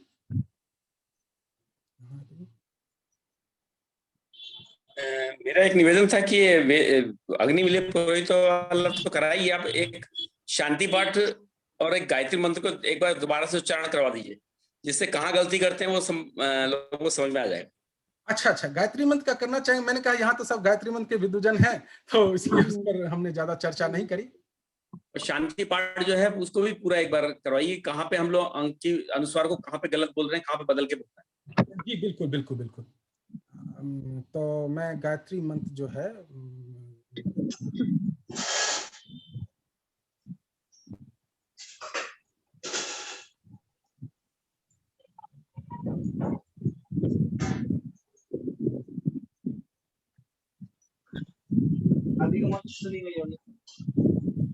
यहाँ पर मुझे थोड़ा सा वैदिक रूप में नहीं दिख रहा है, लेकिन मैं आप लोग को बताता हूँ कि जो है कैसे करेंगे गायत्री मंत्र को। मैं जैसे यहाँ रुद्र गायत्री मंत्र है मेरे पास। ओम, एक बार दरअसल ऋग्वेद के प्रथम सूक्त को देखते हैं, फिर हम लोग गायत्री मंत्र पढ़ाते हैं। थोड़ा सा ध्यान दीजिएगा इसमें कि पहले उदात्त और अनुदात्त को देखें और फिर प्रैक्टिस करेंगे। अ के साथ नीचे जाना है, मी के साथ ऊपर जाना है, उ के साथ नीचे जाना है, ही के साथ ऊपर जाना है। ओम अग्निमीले, आप लोग मेरे साथ बोल सकते हैं। ओम अग्निमीले, नहीं, मीले नहीं है, मीले। हाँ, कोई नहीं, कोशिश कीजिए, पहली बार में नहीं आएगा, थोड़ा समय लगेगा। ओम अग्निमीले, बोलिए।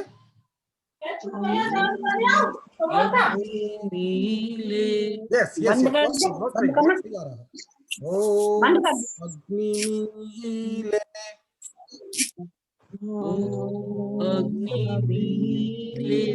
क्या बात है, बहुत अच्छा बहुत अच्छा। ओम अग्निमीले, ओम अग्निमीले। हाँ, मी कीले। मैं फिर से पढ़ रहा हूँ, आप लोग फिर से इसका मनन करते रहिएगा, ध्यान करते रहिएगा। ओम अग्निमीले पुरोहितई, बंद करवाइए। तो पू क्या है, नीचे की तरफ पुरोहितई।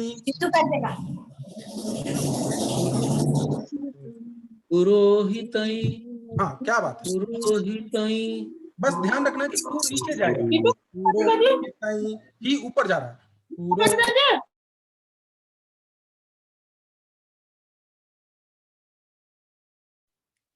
ओम अग्निमीले पुरोहितई यज्ञस्य, यज्ञस्य, दो य है, एक य नीचे है और एक य ऊपर है।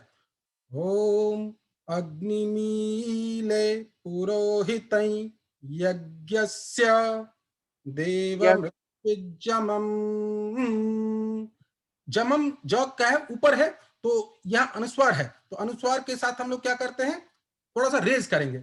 ओम अग्निमीले पुरोहितई यज्ञस्य देवमृत्युजमम् होतारम ता पर क्या है, उदात्त है। होतारम रत्नधातमम, तो ऊपर जाना है। मैं यहाँ थोड़ा ज्यादा एक्सेंट दे रहा हूँ, ज्यादा एम्फेसाइज कर रहा हूँ ताकि आप लोग इसको समझ सकें। और जब ये इस तरह से करेंगे, अग्नि पूर्वे, अग्नि पूर्वे भीररे, अग्नि पूर्वे भीररे से भीरे द्योनूतनैरुत सदेवाम एह वक्षति। आप देखिएगा वह पर क्या है, उदात्त है। तो ये थोड़ी सी प्रैक्टिस करेंगे तो अपने आप हो जाएगा बिना किसी दिक्कत के। ये जो है मतलब ये फ्लो में आता है। फ्लो में क्यों आता है, ये गायन है। और जब गायन होता है तो गायन में क्या होता है ना, लय अपने आप कभी कभी मिल जाता है। जब आप कहरा बजाते ना, धुम धुम लक लक, धुम धुम लक लक, तो क्या होता है ना, अगर आप कुछ भूल भी गए तो वो अपने साथ ही वो म्यूजिक जो है आप उसको आपको उसके साथ ले लेगा। आपको पता चलेगा कि कहां पर नीचे है, कहां पर। थोड़ी सी प्रैक्टिस करने की बात है। ध्यान रहे इसमें बहुत ज्यादा एक साथ नहीं करना। नाभि में दर्द होने लगता है जब आप उदात्त और अनुदात्त एक साथ करते हैं। जैसे मैं आपको एक जो पुरुष सूक्त है उसको सुनाता हूं, तो उससे देखिए कि कितना उतार चढ़ाव है। ओम तच्छंयोरावृणीमहे गातुं यज्ञाय, गातुं यज्ञपतये, दैवी स्वस्तिरस्तु नः, स्वस्तिर्मानुषेभ्यः, ऊर्ध्वं जिगातु भेषजं, शं नो अस्तु द्विपदे, शं चतुष्पदे। ओम शांति शांति शांतिः। सहस्रशीर्षा पुरुषः सहस्राक्षः सहस्रपात्, स भूमिं विश्वतो वित्त्वा अत्यतिष्ठद्दशाङ्गुलम्। पुरुष एवेदगुं सर्वं, यद्भूतं यच्च भव्यम्, उतामृतत्तस्वैशानः, यदन्नेनातिरोहति, एतावानस्य महिमा। अब देखिए मैंने कैसा रुका, एतावानस्य महिमा, ही में अनुदात है। एतावानस्य महिमा, अधोजायागश्च पूरुषः, पादोऽस्य विश्वा भूतानि, त्रिपादस्यामृतं दिवि, त्रिपादूर्ध्व उदयित् पुरुषः, पादोऽस्येहा भवात् पुनः, ततो विश्वं व्यक्रामत, शासनानि सने अभि। यहाँ देखिए अनुदात था, सारे शब्दों वर्णों में अनुदात था। शासनानि सने अभि, तस्माद् विराड जायत, विराजो अधिपुरुषः। तो आपने देखा होगा कि उदात्त और अनुदात्त को हम किस तरह से करते हैं, और ये बहुत ज्यादा मुश्किल नहीं है, बहुत आसानी से किया जा सकता है। थोड़ी सी प्रैक्टिस की जरूरत है। मेरी 8 साल की बच्ची जो है वो भी इसी के साथ साथ करती है। तो अगर आप लोग कोई प्रश्न हो, कुछ जानना चाहते हैं, तो आप लोग अपने हाथ खड़े कर सकते हैं, क्योंकि समय अभाव भी है और समय की सीमा मर्यादा को देखते हुए हम लोग जो है आगे इस पर एक बार शांति पाठ पे अभी भाई साहब ने बोला था, एक बार शांति पाठ एक बार कर। बिल्कुल नहीं, मैं शांति पाठ दरअसल ऐसा होता ना कि अगर कहीं पर वैदिक फॉर्म में लिखा होता ना, तो मैं आपको बताता कि कहां पर ऊपर नीचे जाना है। अगर अभी दिखेगा अच्छा, नहीं, मैं पढ़ दे रहा हूँ। ओम द्यौ शांति शांति अंतरिक्ष गुम शांति प्रेतावी। तो आपने क्या देखा, अंतरिक्ष के बाद जो है अनुस्वार है, उसके बाद क्या है, श आया। तो अनुस्वार के बाद स आता है, तो हम लोग क्या करते हैं, गुम करते हैं। ओम द्यौ शांति अंतरिक्ष गुम शांति पृथ्वी शांतिरापः शांतिरोषधयः। अच्छा, थोड़ी सी ध्यान देने वाली बात है, जो रोषधया है, तो कुछ लोग आपने सुना हो कि रोखधया बोलते हैं, मूर्धन्य श को ख के इस्तेमाल में करते हैं। ये दरअसल जो है वो मतलब हमारा उसको क्या कहते हैं, जो रीजनलिटी होती है। जैसे रामचरितमानस में आता है ना, तुलसीदास जी हर जगह श को ख बोलते हैं, तो उस तरह से वो रीजनल टर्म्स में आ जाता है। तो उसमें आपको ज्यादा परेशान होने की जरूरत नहीं, आप श का ही उच्चारण करें। क्योंकि बहुत लोग जो है बड़ा वो मजाक बनाते हैं कि महाभाग्य का विषय इतना क्लिष्ट है कि हिट मन को भी नष्ट भट्ट हो जाते हैं। किसी ने कहा कि भाई श का उच्चारण ख हो कुछ श हो, तो उन्होंने एग्जाम्पल दिया कि महाभाग्य का विषय इतना क्लिष्ट है कि हिट मन को भी नष्ट भट्ट हो जाते हैं, जबकि इसको आराम से पढ़ सकते थे कि महाभाष्य का विषय इतना क्लिष्ट है कि हृष्ट पुष्ट मनुष्य भी नष्ट भ्रष्ट हो जाते हैं। दरअसल मैंने सारे श का एक साथ इस्तेमाल किया। देखिए ये जो जो भाषा है ना, इसमें तरह तरह के अर्थ आते हैं, यही भाषा की विशेषता है।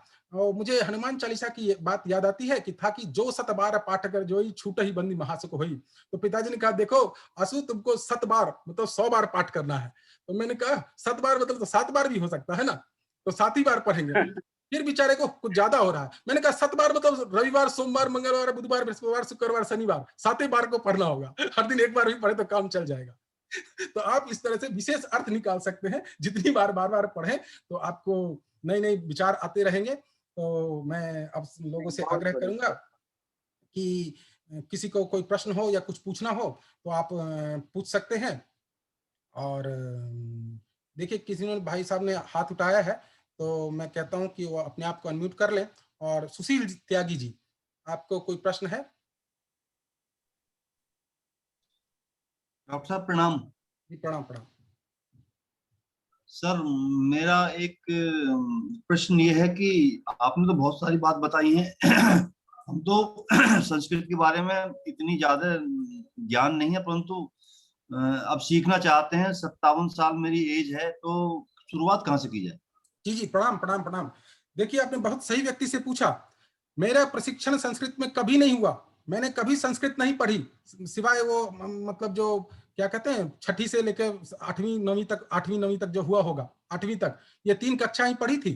तो ऐसा है, सबसे पहले तो अपनी जो कहते हैं स्वांतः सुखाए, अपने अंदर से इच्छा होनी चाहिए। दूसरा ये कोरोना काल जो है इसको हम लोग इसके अपॉर्चुनिटी बनाए और इसको जो है कोशिश करें। कहीं पर व्याकरण सीखने की जरूरत नहीं है, कहीं पर कुछ नहीं है। जो सीधा का अन्वय करेंगे, अन्वय करेंगे, तोड़ तोड़ कर पढ़ेंगे, तोड़ तोड़ कर पढ़ना है। और जब तोड़ तोड़ कर पढ़ेंगे तो अपने आप हो जाएगा। जैसे मैं कोई श्लोक लेता हूं, मैंने कोई भी आप क्लिष्ट श्लोक बता सकते हैं, मैं उसको देखिए कैसे अन्वय करता हूं। और अन्वय के लिए मैं आपको आग्रह करूंगा आप गीता जी से शुरू करें। गीता जी की और वो जो गीता प्रेस की पुस्तक आती है उसमें अन्वय के साथ दिया हुआ है। मैंने वहीं से शुरुआत करी थी, तो उससे जो है मुझे थोड़े से अर्थ समझ में आने लगे, और अर्थ जब समझ में आने लगे तो फिर मैं और उसको कर पाया। मतलब अगर आप देखेंगे कि ऐसे ऐसे श्लोक हैं, जो एक बड़ा मुश्किल सा श्लोक कौन सा है, चलिए मैं कोई भी ऐसा लेता हूं कि अभ्यासेप्य समर्थ होसी मत कर्म परमो भव।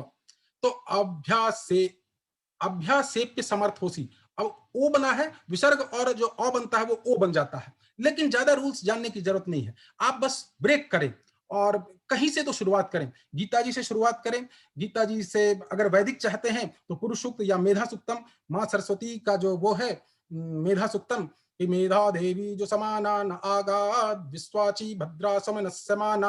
अब देखिए कहाँ मुश्किल है, मेधा देवी सीधा हिंदी के शब्द है, मेधा देवी जो समाना एकदम हिंदी है। कहीं पर डॉक्टर साहब जो बड़े बड़े शब्द होते हैं ना, लंबे बहुत, एक एक पंक्ति का एक शब्द होता है, उसको तोड़ने के लिए भी फिर संस्कृत को उसके ग्रामर की शरण में जाना नहीं पड़ेगा। नहीं नहीं, कोई शरण में जाने की जरूरत नहीं है। मैं आपके सामने एकदम ज्वलंत उदाहरण हूं। मैंने कभी आप तो संस्कृत डॉक्टर नहीं साहब है पढ़ी। ना।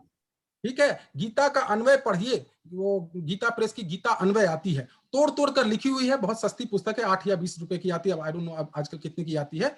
वहां से शुरू कीजिए तो बहुत आसानी होगी। और मुझे लगता है कि बस एक चाह होनी चाहिए, समय देना पड़ेगा। शुरू में थोड़ी मुश्किल होगी, जब मैंने भी वेद पढ़ना शुरू किया तो एकदम समझ में नहीं आता कैसे उदात्त जाए, कैसे अनुदात्त जाए।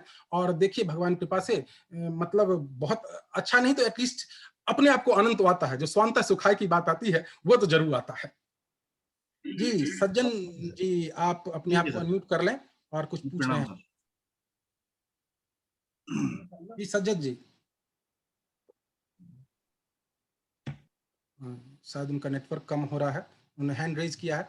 तो और अगर किन्हीं के पास प्रश्न नहीं हो तो समय की सीमा को भी ज्यादा नहीं लाना। मैं ये